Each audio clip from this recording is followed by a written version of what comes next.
মঞ্চে আসছে দীপ বাপ্পি। দীপ বাপ্পি আপু, ভালো গাইতে গাইতে আবার ডেঞ্জার জোন।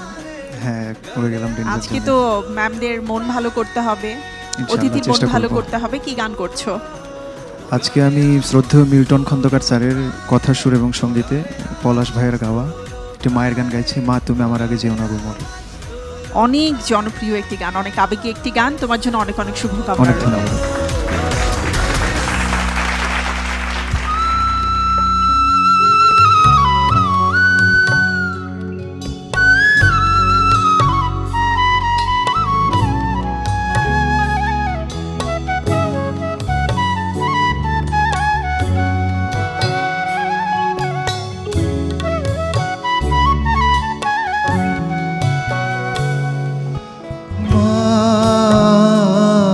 তুমি আমার আগে যেও না গো মোরে, মা তুমি আমার আগে যেও না গো মোরে। আমি কেমন করে দেব মাটি তোমার কবরে, আমি কেমন করে দেব মাটি তোমার কবরে। মা তুমি আমার আগে যেও না গো মোরে, মা তুমি আমার আগে যেও না গো মোরে।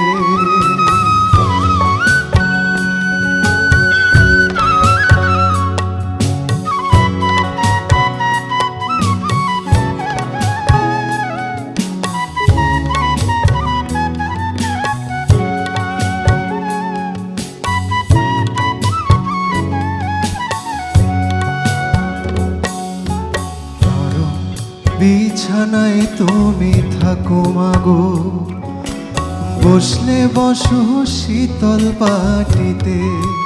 মা নরম বিছানায় তুমি থাকো মাগো, বসলে বসো শীতল পাটিতে। আমি কেমন করে সেই তোমাকে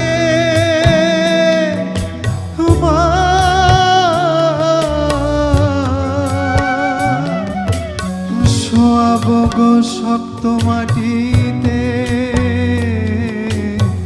শোয়াব গো শক্ত মাটিতে। 10 মাস 10 দিন ধরে যে আমাকে রেখেছিলে নিজের জঠরে। মা তুমি আমার আগে যেও না গো মোরে, আমি কেমন করে দেব মাটি তোমার কবরে, আমি কেমন করে দেব মাটি তোমার কবরে। মা তুমি আমার আগে যেও না গো মোরে, মা তুমি আমার আগে যেও না গো মোরে। মা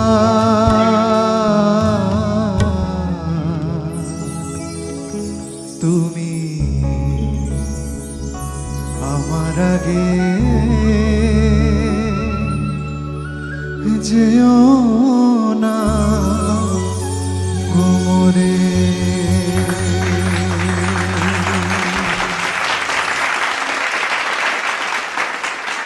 বন্যা ম্যাম, আপনার কাছ থেকে শুনবো বাপ্পির গান নিয়ে, কিন্তু তার আগে বাপ্পির কণ্ঠে অন্য কোনো গানকে আপনি শুনতে চান?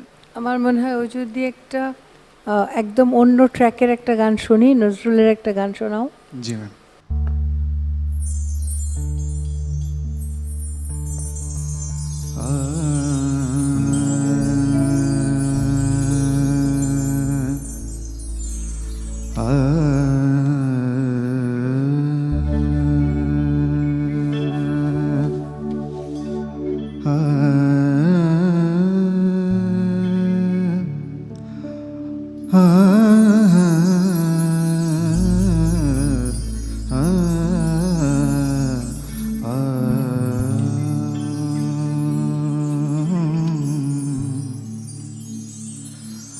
पिया पिया पिया पापिया पुकारे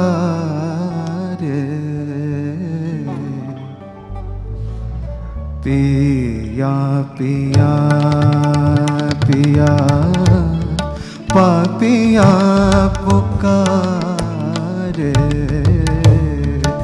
पिया पिया पिया पापिया पुकारे से जेनो বিরহিণীর বধুর মনের কথা সে যেন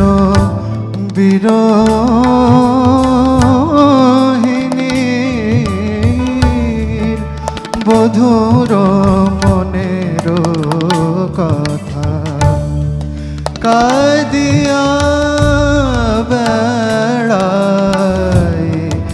বাদল আধারে পিয়া পিয়া পিয়া পাপিয়া পুকারে পিয়া পিয়া পিয়া पिया पिया पिया पिया पिया पिया पपिया पुकार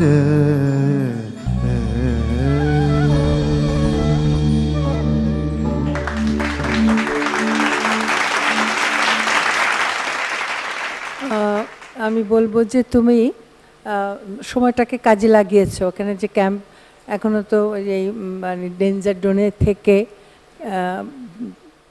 এটা হয়তো তোমাদের জন্য একদিকে ব্লেসিংই হয়েছে, তোমরা অনেক বেশি সচেতন হয়েছো যে আমি যেখানে আছি সেখান থেকে আমাকে বেরোতে হবে, এবং সেইটা মনে হচ্ছে গান শুনে যে তোমরা সিরিয়াসলি বিষয়টাকে নিয়েছো এবং ইমপ্রুভ করেছে, ডেফিনেটলি ইমপ্রুভ করেছে।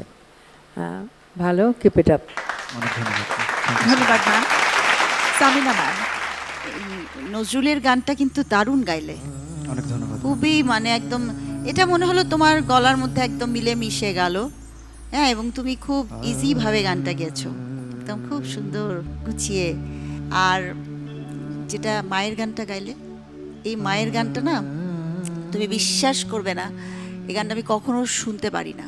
আমার মানে প্রিয় তো বটেই, এত বেশি ভেতরে আমি চলে যাই, এই গানটা আমার সামনে কেউ গায়ও না, আমাকে ইয়েও করে না। কারণ এই গানটা শুনলে আবার আমার মায়ের কথা আমার মনে তো হয়ই, সেটা আমি আর বলবো না, কিন্তু আমার হাত পা কাঁপতে থাকে এবং আমি কেমন জানি মানে আমি ইয়ে হয়ে যাই, আমার মনে হয় আমি এখনই বোধহয় ফেইন্ট হয়ে পড়ে যাব যতবার আমি শুনি। আমি শুনি না গানটা, তো এটা আমার সবচেয়ে ভালো লেগেছিল। পলাশের গলা তো বটেই, আমাদের খুদে গানরাজের একটা বাচ্চা গেয়েছিল গানটা, জুয়েল রানা, অসাধারণ গেয়েছিল সে। তো তুমি আজকে তো গাইলে গানটা, সবই ঠিক ছিল, কিন্তু আমার মনে হয় যেন মানে আরেকটু বোধহয় মজা করে তুমি আরেকটু মা যে যখন মা শুরুতেই যে মাটাকে ডাকলে তুমি, মা, এই মা ডাকটা যদি তুমি আরেকটু ভিতর থেকে মা ডাকটা দিতে, দেখতে যে গানের চেহারাটাই চেঞ্জ হয়ে যেত। এটা একটা। আর অন্তরাতে যে মা, এই সুরটা মনে হয় তোমার একটু, তুমি মেজর মাইনর একটা করেছো। যাই হোক, ভালো হয়েছে, আরও বেটার হতে পারতো আর কি, আরও ভালো হতে পারতো, কিন্তু ওভারঅল ভালো হয়েছে। তবে দ্বিতীয় গানটা আমার অনেক অনেক অনেক ভালো লেগেছে। ধন্যবাদ বাবু ভাই। নিঃসন্দেহে তুমি অনেক ভালো গান করেছো, ভালো করেছো, অনেক ধন্যবাদ। তো আমিও সামিনা আপার মতো বলতে চাই যে দ্বিতীয় গানটা শুনে মনে হচ্ছে এটা তোমার, প্রথমটা শুনে মনে হচ্ছে এটা তোমার না, অন্যের গান। আর গানটা শুনতে শুনতে আমার অন্য একটা কথা মনে পড়ছিল, সেটা হচ্ছে যে যিনি এই গানের গীতিকার, তার প্রতি শ্রদ্ধা জানিয়েই আমি বলি, গানটার মধ্যে কিন্তু এক ধরনের স্বার্থপরতা আছে। হ্যাঁ, স্বার্থপরতা কীরকম?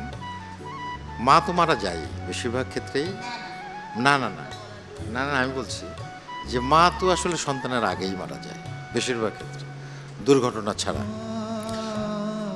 তো মা, একজন সন্তানের কাছে মায়ের মৃত্যুটা যতটা কষ্টের, একটা মায়ের কাছে সন্তানের মৃত্যুটা তার চাইতে অনেক বেশি কষ্টের। সুতরাং মা, আমার আগে যেন তুমি মরে যেও না, তাহলে এই কষ্টটা মায়ের জন্য অনেক বেশি। আমার মায়ের সামনে যদি আমি মারা যাই, সেটা অনেক বেশি কষ্টের আমার মা আমার সামনে মারা গেল। তো সেই কারণে বললাম যে এই গানের মানে গীতিকবি যিনি, তার মধ্যে এক ধরনের স্বার্থপরতা আছে লেখার মধ্যে।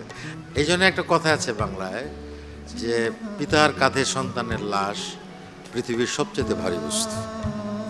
যাই হোক, তুমি গান করেছো, গানের কথায় ফিরে আসি আমরা।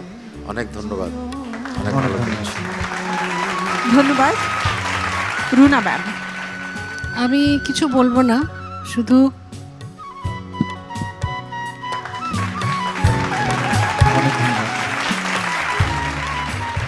আমার কাছে দুটো গানই খুব ভালো লেগেছে।